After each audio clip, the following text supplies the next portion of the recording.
Farm Bureau, joined now by Lee Sterling from Paramount Sports. If you're watching on C Spire TV or at SuperTalkTV.com, you can see Lee live and in the flesh this afternoon as well.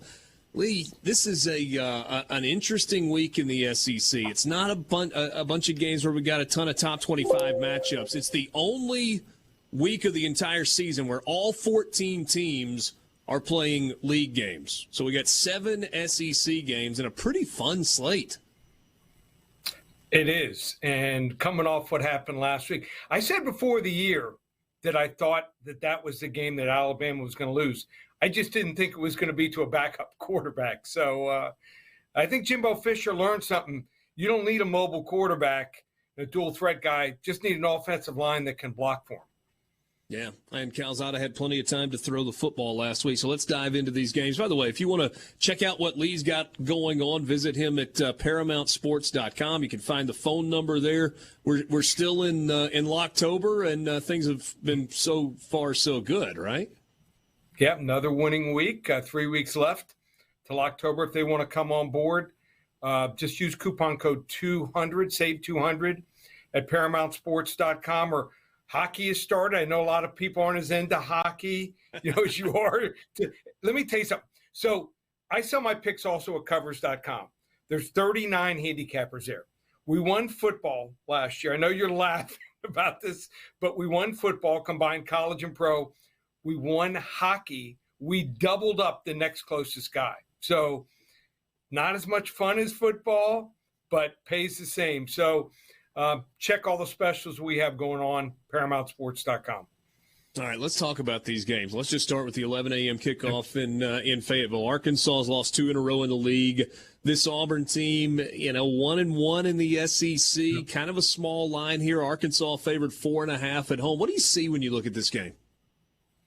So I think Arkansas is just a sounder team. They just had one bad game.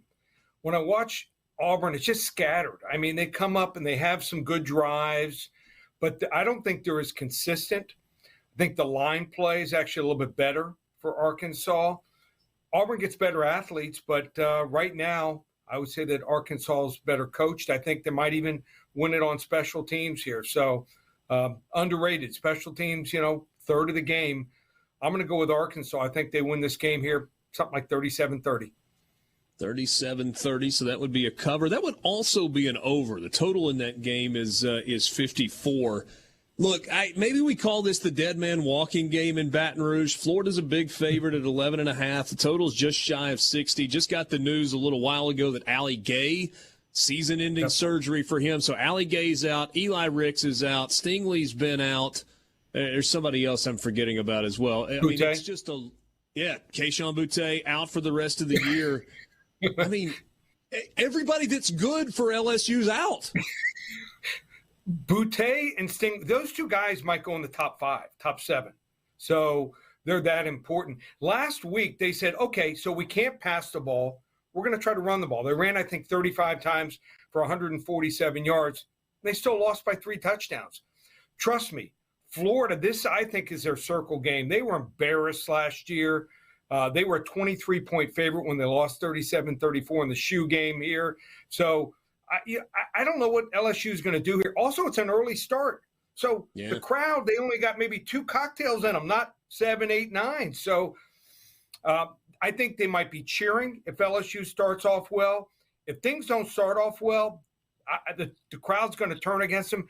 If LSU loses by double digits here, I think Ed Ogeron gets fired after the game. I'll stick my neck out and say that. I think if you're smart, if you're someone like LSU or Miami and your team gets embarrassed this weekend, get a quick start. I mean, recruiting's right around the corner. So I like Florida big here. I think they're going to lay one on LSU, something like 38-17. 38-17, Florida over LSU. That one is in Baton Rouge. We'll skip over Texas A&M, Missouri for now, unless you're just in love with that game. The 2:30 game on CBS, Kentucky and Georgia. I mean, this Georgia team giving up 5.5 points per game. They are a beast on the ground. They're throwing it with efficiency. They got a good kicker. Everything is working for Kirby and the Georgia Bulldogs. It is kind of a big number, though, against a good team. Not a great team, but a good team in Kentucky at 22. I think Kentucky's going to be one of those teams that we look back and just say they just can't play with the big dogs. They are undefeated.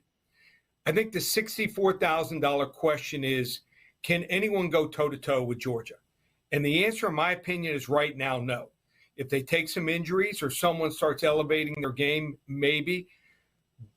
Don't forget this team. Cincinnati went toe-to-toe with them in the bowl game. Now, I know it wasn't a big game for Cincinnati. Watch Cincinnati's defense. I think they're right there with Iowa, and I don't think Desmond Ritter's played his best ball yet. They're a dangerous team, maybe not as good as Georgia, but they might be the second or third best team, believe it or not. So Kentucky's problem is they go as Chris Rodriguez goes, and I think, they can get to a certain level. But no one runs for 100 yards on this defense. They've held, I think it's 5 of the 6 opponents to under 100 yards, even Auburn under 50 yards here. So, and then on defense, Kentucky's without maybe 2 of their top 3 defensive linemen. I just think that right now, don't be surprised if Mark Stoops' agent, he's not talking to him personally, but his agent's talking to Miami and LSU. I like Georgia big, 37-7. Well, that could be certainly interesting to see how that plays out with Mark Stoops. His AD's been incredibly loyal to him, and he's repaid it with loyalty to Kentucky. I guess his name came up around the Florida State job a couple of years ago. All right, trust me on this, Richard. Yeah. Trust me. If he gets offered LSU, he'll jump. If he gets offered a better job than Kentucky, he'll jump. Okay, we'll see how it shakes out. 2 games that are most interesting to people in the state of Mississippi. Alabama, Mississippi State. Bama's a 17-point favorite. We saw what happened last Saturday night. Mississippi State has been playing with more consistency on the offensive side, and that defense is pretty good. Yeah. Well, the key is they've been efficient. And other teams, I don't think, have come up with real good defensive plans to stop that offense. So you got to decide, do you blitz? If I'm Alabama, I start bringing people up. I make them beat them deep.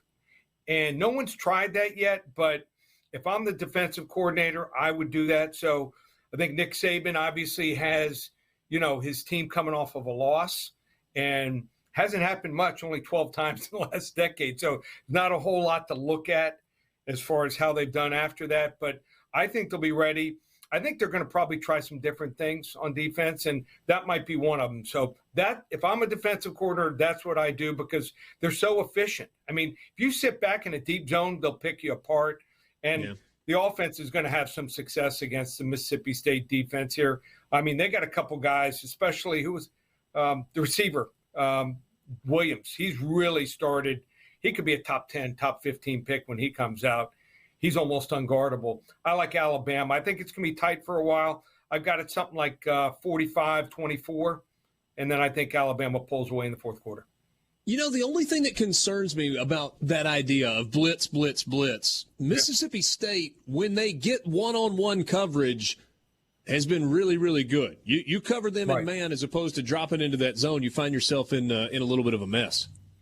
Well, not just blitzing, it's coming up and making them push the ball down the field. So, Alabama also has a little bit better defensive backs than some of these other teams. So I never thought Alabama was great this year. I thought it was going to be an off year, and it has. They're still getting some really pretty special athletes. Perhaps the most entertaining game of the weekend, Ole Miss at Tennessee. This total has gone from 79 to 82.5. It's up to 83 now. Ole Miss a field goal, 2.5-point favorite in Knoxville. And it might be too low here. So Tennessee took their foot off the gas in the second half last week against South Carolina. They've scored 107 points in 2 weeks. Now, they're going to face Missouri's worst defense maybe in Division I football. But they're putting it together, and when we've seen Josh Heupel gets it going, they play at warp speed. When he was at UCF, that presents some problems here. It seems like every year, Ole Miss this time of the year, and they are better than they've been the last couple of years on defense, they just don't have the depth. Those guys have played so many snaps. It just adds up. It's cumulative. So I think it's a problem here for Ole Miss. I think it's a tight game, maybe home field advantage is the deciding factor here. So Just think that the Ole Miss defense giving up almost 100 last 2 weeks could be the difference. I think it's going to be a classic game. This might be the best game of the year. I'm going to predict Tennessee 58, Ole Miss 52. Holy cow. 110 points. I don't know if you made any friends in the Magnolia State, but it sounds like a pretty strong play for the over.